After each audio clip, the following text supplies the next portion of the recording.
আসসালামু আলাইকুম। সবাই কেমন আছেন? আশা করি সবাই ভালো আছেন। তো মানে দেশের যে কি অবস্থা, একটার পর একটা মানে হইতে আছে। 24 সালে প্রথম আন্দোলন থেকে শুরু করে মানে কি প্রথমে আপনার জানুয়ারি মাসের ডিসেম্বর ভোট শুরু হলো, ভোটে মারামারি গ্যাঞ্জাম, এরপরে কত কি, তারপরে এখন দেখলাম আমরা ছাত্র আন্দোলনের পরে তারপরে দেশ সরকার পদত্যাগ, নতুন সরকার গঠন এখন, তারপরে দেশে বন্যা, মানুষের হাহাকার আর্তনাদ, এর ভিতরে কিছু গর্ধব মানে আনসার বাহিনী শুরু করছে তাদের চাকরি সরকারি করতে হবে। আবার রিক্সাওয়ালারা শুরু করছে, পা ভ্যান এবং মানে মোটর রিক্সাওয়ালারা তাদের আন্দোলন। মানে কি এক অবস্থা বাংলাদেশের, মানে এই সময়ের মুহূর্তে তারা এরকম মানে হুজুগে বাঙালি আর কি। তো সমস্যা নাই, ইনশাল্লাহ আমাদের দেশ, মানুষ ঐক্যবদ্ধ থাকলে অবশ্যই দেশ উন্নত হবে। দেশে সবাই মিলে কাজ করতে হবে।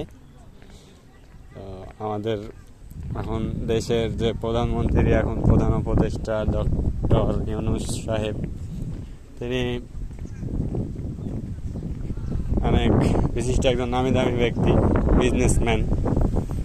তিনি অনেক আপনার গ্রামীণ ব্যাংকের প্রতিষ্ঠাতা করেছেন। সে তার একটা ভিডিওতে বলেছেন যে সুদ খায় না, গ্রামীণ ব্যাংক থেকে তাকে একবার বের করে দেওয়া হয়েছিল। তো আপনার এরকম আপনি দেখেন যারা জীবনে বড় কিছু হতে চায় বা হয়েছে, আপনারা ওই যে অ্যাপেল কোম্পানির প্রতিষ্ঠাতা স্টিভ জবস যখন তার অ্যাপেল কোম্পানি প্রথম খুলে, তাকেও কিন্তু তার কোম্পানি থেকে প্রথমত বের করে দেওয়া হয়েছিল এবং তারপরেই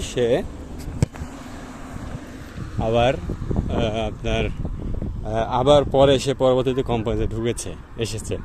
এরকম আমাদের ডক্টর ইউনূস সাহেবকেও কিন্তু তার কোম্পানিতে বের করে দেওয়া হয়েছিল, পরবর্তীতে আবার সে কোম্পানিতে জয়েন করেছে। বিভিন্ন কোম্পানি, তার দেশ বিদেশ পর্যন্ত এটা বিপ্লব করে ফেলেছে। তিনি একজন এখন নোবেল জয়ী, অলিম্পিকে তারপর পুরস্কার পেয়েছেন।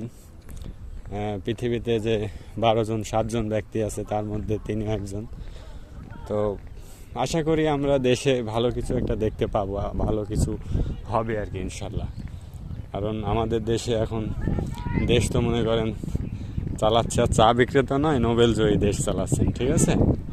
তো নিরাশ হওয়ার কিছু নাই, অপেক্ষা করেন এবং দেখতে থাকেন দেশের উন্নতর কত দূর হয় ইনশাল্লাহ। ঠিক আছে, দেখা হবে।